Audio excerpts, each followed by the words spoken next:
Hello दोस्तों, स्वागत है आप सभी का एक बार फिर से हमारे यूट्यूब चैनल स्टडी प्लेटफॉर्म पे। तो आज के इस वीडियो में बात करेंगे ज्योग्राफी के बीए फिफ्थ सेमेस्टर में सेकंड पेपर के 100 प्लस महत्वपूर्ण प्रश्न के बारे में। ठीक है, ये वीडियो का पार्ट 1 रहेगा जिसमें हम 50 क्वेश्चंस करेंगे, 50 प्लस क्वेश्चन हो जाएंगे आपके।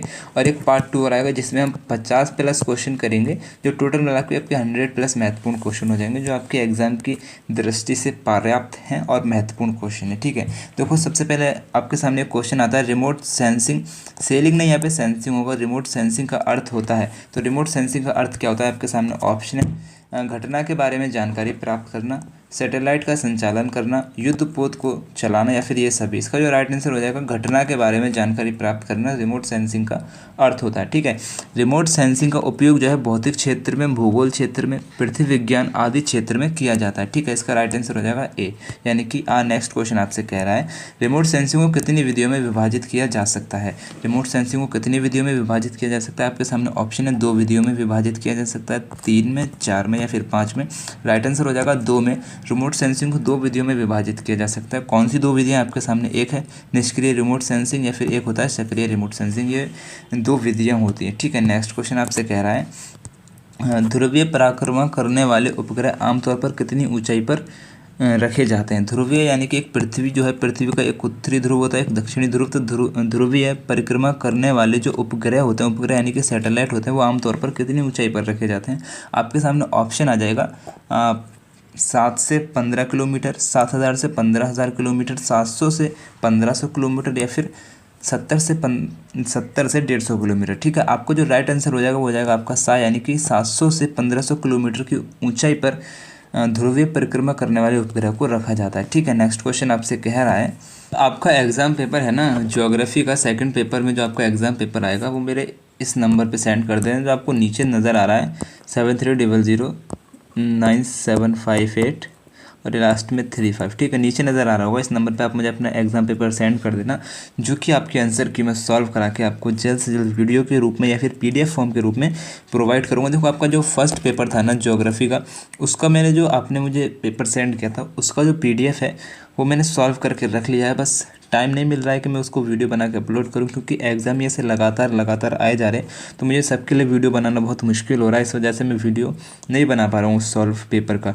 अगर किसी को उसका PDF मुझसे चाहिए तो मुझे इसी नंबर पर मैसेज कर दें, मैं आपको PDF दे दूँगा, आप अपने आंसर मैच कर सकते हैं। ठीक है, ऐसा नहीं है कि मैं वीडियो बनाऊँ तभी आपको दूंगा, आपको मैं PDF भी दे सकता हूँ, तो आप मेरे से ले सकते हैं। ठीक है, तो पेपर सेंड करना बिल्कुल मत भूलना। अगर आपको PDF चाहिए होगा मैं PDF दूंगा, अगर आपको वीडियो चाहिए होगी मैं वीडियो दूंगा। ठीक है, आपके सामने नेक्स्ट क्वेश्चन आता है रिमोट सेंसिंग अपनी प्रक्रिया में निम्नलिखित में से किस तरंग का उपयोग करता है। तो देखो आपके सामने ऑप्शन है विद्युत क्षेत्र का, सोलर तरंगे का, गामा किरणों का, या फिर विद्युत चुंबकीय तरंगों का। देखो रिमोट सेंसिंग जो होता है ना अपनी प्रक्रिया में विद्युत चुंबकीय तरंगों का उपयोग करता है। ठीक है, राइट आंसर हो जाएगा द। ठीक है, नेक्स्ट क्वेश्चन आपसे कह रहा है चट्टानों की संरचना का अध्ययन करने के लिए निम्नलिखित में से किस रिमोट सेंसिंग तकनीक का उपयोग किया जाता है। आपके सामने ऑप्शन है लिडार, हाइपर स्पेक्ट्रल इमेजिंग, या फिर रडार, या फिर थर्मल इमेजिंग। इसका जो राइट आंसर हो जाएगा आपके सामने है हाइपर स्पेक्ट्रल इमेजिंग।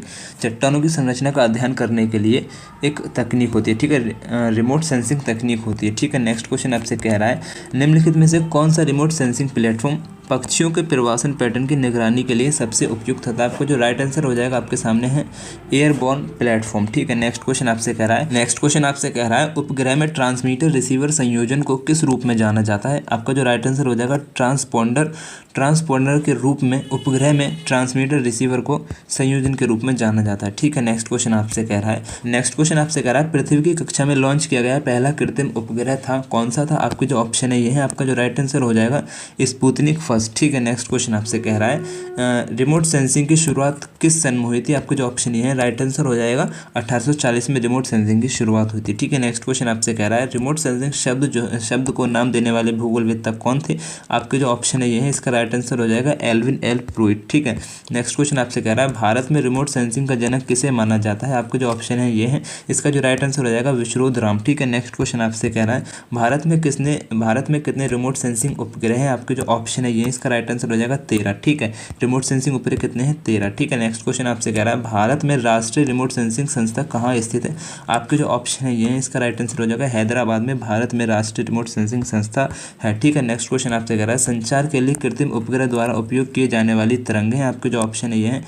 और जो तरंग हो जाएगी माइक्रोवेव तरंग जो है संचार के लिए कृत्रिम उपग्रह द्वारा उपयोग की जाती है। ठीक है। नेक्स्ट क्वेश्चन आपसे कह रहा है निम्नलिखित में से किसकी तरंग दैर्ध्य सबसे कम है, आपके जो ऑप्शन है ये हो जाएंगे। इसका राइट आंसर हो जाएगा गामा किरणें। तो गामा किरणें की जो तरंग दैर्ध्य होती है सबसे कम होती है। ठीक है। और इसी क्वेश्चन में एक आंसर आपका यहाँ पे मैंने लिख रखा है कि कैंसर कोशिकाओं को नष्ट करने के लिए चिकित्सा में गामा किरणें जो है विद्युत चुंबकीय तरंग का उपयोग किया जाता है। ठीक है। कैंसर कोशिकाओं को नष्ट करने के लिए विद्युत चुंबकीय तरंगों का उपयोग किया जाता है गामा किरणों में। ठीक है। नेक्स्ट क्वेश्चन आपसे कह रहा है कि आसमानी शोर एंटीना हानि का एक प्रकार है, आपके ऑप्शन हो जाएंगे ये। इसका राइट आंसर हो जाएगा हाँ कि जो आसमानी शोर होता है एंटीना हानि का एक प्रकार हो गया। ठीक है। नेक्स्ट क्वेश्चन आपसे कह रहा है कि PIM का मतलब क्या होता है, इसकी जो ऑप्शन है ये है, पढ़ लेंगे। इसका जो राइट आंसर हो जाएगा पल्स इंटरवल मॉडल। ठीक है। नेक्स्ट क्वेश्चन आपसे कह रहा है पृथ्वी के वायुमंडल के ऊपर ओजोन परत, इसके जो ऑप्शन हो जाएंगे ये हैं। इसका राइट आंसर हो जाएगा रेडियो तरंगों को वापस परिवर्तित करता है, यानी कि पृथ्वी के ऊपर जो वायुमंडल की जो ओजोन परत है, पृथ्वी के वायुमंडल के ऊपर जो ओजोन परत है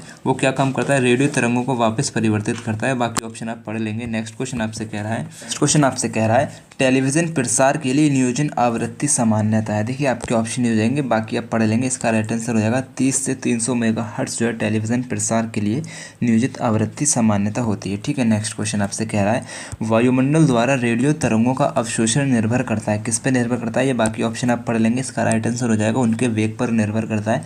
अर्थात वायुमंडल द्वारा जो रेडियो तरंगों का अवशोषण किया जाता है वो उनके वेग पर निर्भर करता है। ठीक है। नेक्स्ट क्वेश्चन आपसे कह रहा है निम्नलिखित में से कौन सी कक्षा पृथ्वी के बहुत करीब है। देखो बहुत इंपॉर्टेंट क्वेश्चन है, अच्छे से इसको ध्यान लगा के एकदम से देखेंगे।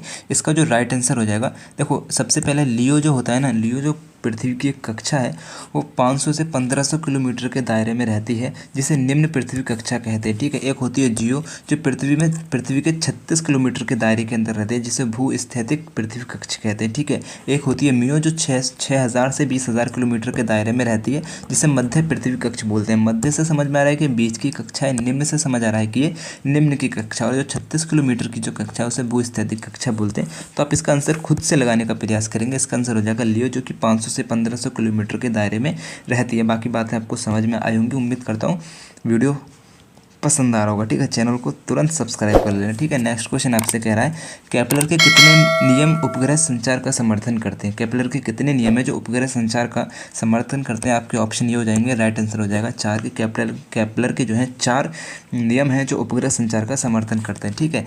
नेक्स्ट क्वेश्चन आपसे कह रहा है निम्न में से कौन सा जापान का अपना उपग्रह है। देखो बहुत इंपॉर्टेंट क्वेश्चन है, इसका आंसर मैं खुद ही बता दे रहा हूँ। चलो इसका आंसर हो जाएगा ओसुमी। ठीक है। राइट आंसर हो जाएगा ओसुमी यानी कि बा।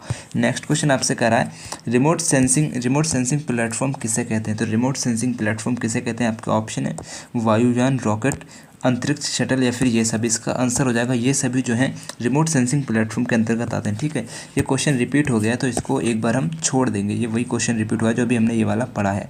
तो नेक्स्ट क्वेश्चन आपसे कह रहा है पृथ्वी के धरातल की ऊंचाई के आधार पर रिमोट सेंसिंग प्लेटफॉर्म को कितने भागों में बांटा गया है। आपके ऑप्शन है 2, 3, 4, 5। इसका राइट आंसर हो जाएगा 3, यानी कि 22 बा को जो है सही उत्तर लगा देंगे। ठीक है। नेक्स्ट क्वेश्चन आपसे कह रहा है रिमोट सेंसिंग की पूर्ति के लिए गुब्बारों का प्रयोग किया गया था, कब किया गया था। आपके ऑप्शन है 1900, 1910, 1930, 1950। राइट आंसर हो जाएगा 1900 में। ठीक है। नेक्स्ट क्वेश्चन आपसे कह रहा है रिमोट सेंसिंग शब्द किसने गाड़ा था, यानी कि किसने दिया था। तो आपके ऑप्शन है, ये आप आराम से पढ़ लेंगे। इसका जो आंसर हो जाएगा वो हो जाएगा एल्विन एल प्रूइट ने रिमोट सेंसिंग शब्द को दिया था या फिर गढ़ा था, और ये एक भूगोलवेत्ता है। ठीक है। नेक्स्ट क्वेश्चन आपसे कह रहा है भारत में रिमोट सेंसिंग के उपयोग के लिए लाए जाने वाले U2 वायुयान की गति सीमा कितनी है। ठीक है। जो U2 वायुयान था उसकी गति सीमा कितनी है, आप बाकी ऑप्शन पढ़ लेंगे। इसका राइट आंसर हो जाएगा 798 किलोमीटर प्रति घंटा, यानी कि 1 घंटे में 798 किलोमीटर प्रति घंटा उसकी गति सीमा है। ठीक है। किसकी, U2 वायुयान की। ठीक है। नेक्स्ट क्वेश्चन आपसे कह रहा है वायु फोटोग्राफी के लिए किस कैमरे का प्रयोग किया जाता है। तो आपके ऑप्शन है हसल ब्लेड कैमरा या फिर निकॉन कैमरा या फिर मैट्रिक कैमरा। आंसर हो जाएगा उपरोक्त सभी, यानी कि वायु फोटोग्राफी के लिए इन सभी कैमरों का यूज़ किया जाता है। ठीक है। नेक्स्ट क्वेश्चन आपसे कह रहा है संयुक्त राज्य अमेरिका ने नासा के द्वारा लैंडसैट उपग्रह ध्रुवीय कक्ष में कब स्थापित किया था। यानी कि अमेरिका ने जो है नासा के द्वारा लैंडसैट उपग्रह को ध्रुवीय कक्ष में कब स्थापित किया था? तो आपके ऑप्शन ये सारे हो जाएंगे, इसको आप पढ़ लेंगे। इसका राइट आंसर हो जाएगा 13 जुलाई 1972 को अमेरिका ने नासा के द्वारा लैंडसैट उपग्रह को ध्रुवीय कक्ष में, पृथ्वी के ध्रुवीय कक्ष में स्थापित किया था। राइट आंसर हो जाएगा आ।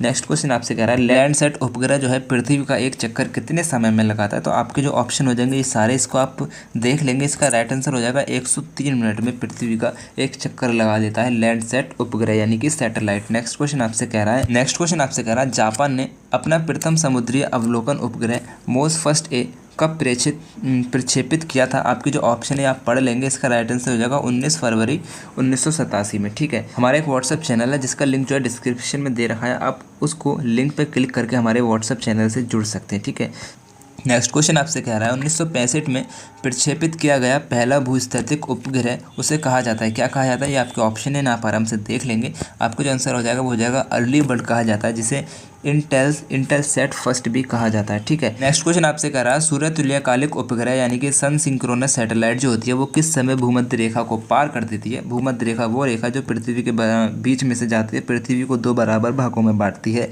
वो उस रेखा को सन सिंक्रोनस सैटेलाइट जो होता है कब पार करता है? तो आपका ऑप्शन हो जाएगा 4 यानी कि 10 बजे, 10:30 बजे के बाद जो है पार कर देता है। बाकी ऑप्शन आप पढ़ लेंगे। ठीक है, नेक्स्ट क्वेश्चन आपसे कर रहा है सूर्य का शोर तापमान जो होता है वो कितने डिग्री सेल्सियस से अधिक होता है? तो इसका जो राइट आंसर हो जाएगा वो हो जाएगा 1 लाख सेंटीग्रेड से अधिक होता है। बाकी क्वेश्चन आप ऑप्शन आप पढ़ लेंगे। ठीक है, नेक्स्ट क्वेश्चन आपसे कह रहा है डिजिटल इमेज प्रोसेसिंग क्या है? ये आपके ऑप्शन आप इन आराम से पढ़ लेंगे। इसका जो ऑप्शन हो जाएगा ये एक सॉफ्टवेयर होता है जो डिजिटल चित्रों को बदलने की अनुमति देता है।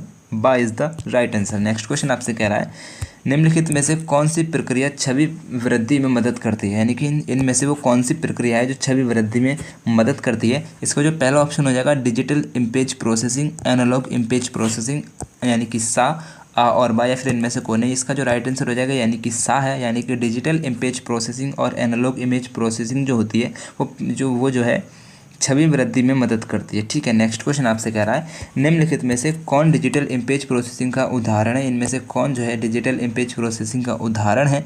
आपके जो ऑप्शन है कंप्यूटर ग्राफिक्स, पिक्सल, कैमरा तंत्र, या फिर ये सभी। इसका जो राइट आंसर है वो हो जाएगा दा, यानी कि ये सभी जो हैं डिजिटल इमेज प्रोसेसिंग का एक उदाहरण है। ठीक है, नेक्स्ट क्वेश्चन आपसे कह रहा है इमेज प्रोसेसिंग में निम्नलिखित में से कौन सा पहला और सबसे महत्वपूर्ण कदम है? ठीक है, यहाँ पे एक कदम है ना कि बदम है, तो टाइपिंग मिस्टेक है, एडजस्ट करेंगे। इसके जो ऑप्शन है ये सारे हैं।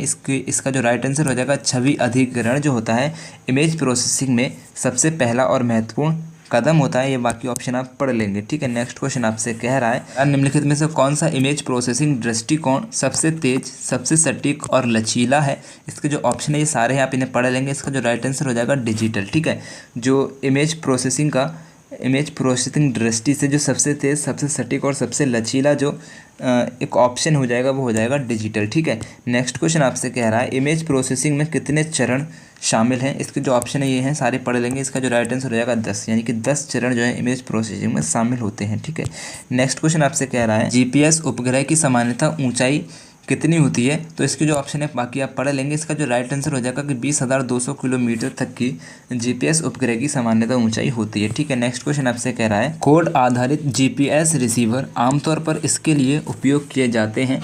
इसके लिए यहाँ पे होगा किसके लिए उपयोग किए जाते हैं, यानी कि कोड आधारित जो जीपीएस रिसीवर होते हैं वो किसके लिए उपयोग किए जाते हैं? आपके ऑप्शन हो जाएंगे वाहन ट्रैकिंग के लिए, भूमि नेविगेशन के लिए, फिर ट्रांस आंदोलन के लिए। इसका जो राइट आंसर हो जाएगा इन सभी के लिए कोड आधारित जीपीएस रिसीवर जो है आमतौर पर यूज़ किए जाते हैं। ठीक है, स्टडी प्लेटफॉर्म को अभी तक सब्सक्राइब नहीं किया तो सब्सक्राइब करके बेल आइकन को ऑन कर लेना, वीडियो की नोटिफिकेशन के लिए बहुत इंपॉर्टेंट पॉइंट है। ठीक है, नेक्स्ट क्वेश्चन आपसे कह रहा है निम्नलिखित में से कौन सा रिमोट सेंसिंग सेंसर समुद्री धाराओं के कारण समुद्र की सतह की ऊंचाई में परिवर्तन का पता लगाने के लिए उपयुक्त किया जाता है?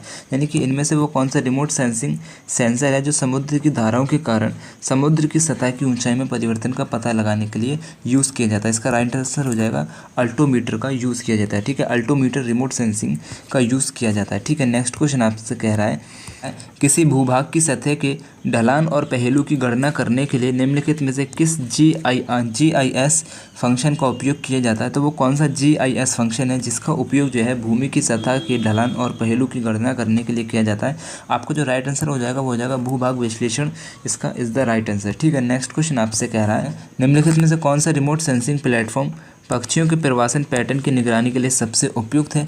आपकी जो ऑप्शन है सब आराम से पढ़ लेंगे। इसका जो राइट आंसर हो जाएगा वो हो जाएगा एयरबोर्न प्लेटफॉर्म, जो पक्षियों के प्रवासन पैटर्न की निगरानी के लिए सबसे उपयुक्त माना जाता है। ठीक है, नेक्स्ट क्वेश्चन आपसे कह रहा है, एक मिनट, निम्नलिखित में से किस GIS फंक्शन का उपयोग जो है कई डेटा परतों को मिलाकर एक नई डेटा परत बनाने के लिए किया जाता है। यानी कि वो कौन सा, इन सभी में से वो कौन सा GIS फंक्शन है जिसका उपयोग जो है कई डेटा परतों को मिलाकर एक नई डेटा परत बनाने के लिए किया जाता है। तो राइट आंसर हो जाएगा ओवरले। ठीक है, नेक्स्ट क्वेश्चन आपसे कह रहा है जंगल की आग के प्रसार की निगरानी के लिए निम्नलिखित में से कौन सा रिमोट सेंसिंग प्लेटफॉर्म सबसे उपयुक्त है। तो वो कौन सा प्लेटफॉर्म सबसे उपयुक्त है, आपके लिए ऑप्शन है एयरबोर्न प्लेटफॉर्म, स्पेसबोर्न प्लेटफॉर्म, ग्राउंड आधारित प्लेटफॉर्म या फिर ये सभी। इसका जो राइट आंसर हो जाएगा वो हो जाएगा ये सभी, यानी कि एयरबोर्न प्लेटफॉर्म, स्पेसबोर्न प्लेटफॉर्म और ग्राउंड आधारित प्लेटफॉर्म जो होता है जंगल की आग के प्रसार की निगरानी के लिए सबसे उपयुक्त रिमोट सेंसिंग प्लेटफॉर्म होता है। ठीक है, D is the right answer, यानी कि द। नेक्स्ट क्वेश्चन आपसे कह रहा है मिट्टी की नमी के स्तर में परिवर्तन को दर्शाने के लिए कौन सा मॉडलिंग प्रारूप उपयोगी है। इसके ऑप्शन हो जाएंगे रेखापुंज, वेक्टर, आ और वा दोनों, या फिर इनमें से कोई नहीं। इसका जो आंसर है आप मुझे कमेंट में बताने का प्रयास करेंगे। ठीक है, किसी भी डेटा मॉडल के प्रत्येक डेटा में डैश आयाम होता है। कौन सा आयाम होता है, आपके ऑप्शन है स्थानिक आयाम, लैखिक आयाम, विषयगत आयाम या फिर ये सभी। इसका जो आंसर हो जाएगा ये सभी जो है आयाम होते हैं। ठीक है, नेक्स्ट क्वेश्चन आपसे कह रहा है सभी भूकर मानचित्र डैश से प्राप्त किए जाते हैं, अर्थात किससे प्राप्त किए जाते हैं। आपके ऑप्शन ये है, इसका जो राइट आंसर हो जाएगा वो हो जाएगा SLR से प्राप्त किए जाते हैं। सभी भूकर मानचित्र जो हैं SLR से प्राप्त किए जाते हैं। ठीक है, ग्लोनास किसके द्वारा विकसित उपग्रह है, उपग्रह प्रणाली है, यानी कि जो ग्लोनास उपग्रह प्रणाली है वो किस देश के द्वारा विकसित एक उपग्रह प्रणाली है। तो इसका जो राइट आंसर हो जाएगा रूस, बाकी आप इसे पढ़ लेंगे। ठीक है, नेक्स्ट हबल टेलीस्कोप को डिस्कवरी स्पेस द्वारा लॉन्च किया गया था। तो कब लॉन्च किया गया था, आपके ऑप्शन है, इसका जो राइट आंसर हो जाएगा 24 अप्रैल 1990 को हबल टेलीस्कोप को डिस्कवरी स्पेस द्वारा लॉन्च किया गया था। ठीक है, नेक्स्ट क्वेश्चन आपसे कह रहा है हबल दूरबीन लगभग डैश किलोमीटर की परिक्रमा करती है पृथ्वी के ऊपर, यानी कि हबल दूरबीन जो है वो पृथ्वी के ऊपर कितने किलोमीटर की परिक्रमा करती है। तो 747 किलोमीटर की जो है परिक्रमा पृथ्वी के ऊपर हबल दूरबीन करती है। ठीक है, तो यहाँ तक हमारे 50+ क्वेश्चंस हो चुके हैं। उम्मीद कर रहा हूँ वीडियो पसंद आया होगा। इसका एक पार्ट 2 और आएगा, जिसके लिए आपको चैनल को सब्सक्राइब करके बेल आइकन को ऑन कर लेना। जैसे ही मैं पार्ट 2 अपलोड करूँगा आपको नोटिफिकेशन मिल जाएगी। ठीक है, अभी तक यहाँ तक आपने सपोर्ट किया उसके लिए आपका दिल से शुक्रिया। और पेपर को सेंड करना मत भूलना। आपको एक नीचे नंबर दिख रहा होगा, उस नंबर पर आप मुझे पेपर सेंड कर देना, जिसके आंसर की मैं आपको PDF के रूप में या फिर वीडियो के रूप में नेक्स्ट पार्ट्स में बता दूंगा। ठीक है, अगर PDF वीडियो अपलोड नहीं कर पाता तो आपको व्हाट्सएप पर ही जो मेरे से कहेगा उसको मैं PDF सेंड कर दूंगा। और मेरी तरफ से आप सभी को बेस्ट ऑफ लक। अल्लाह हाफिज़।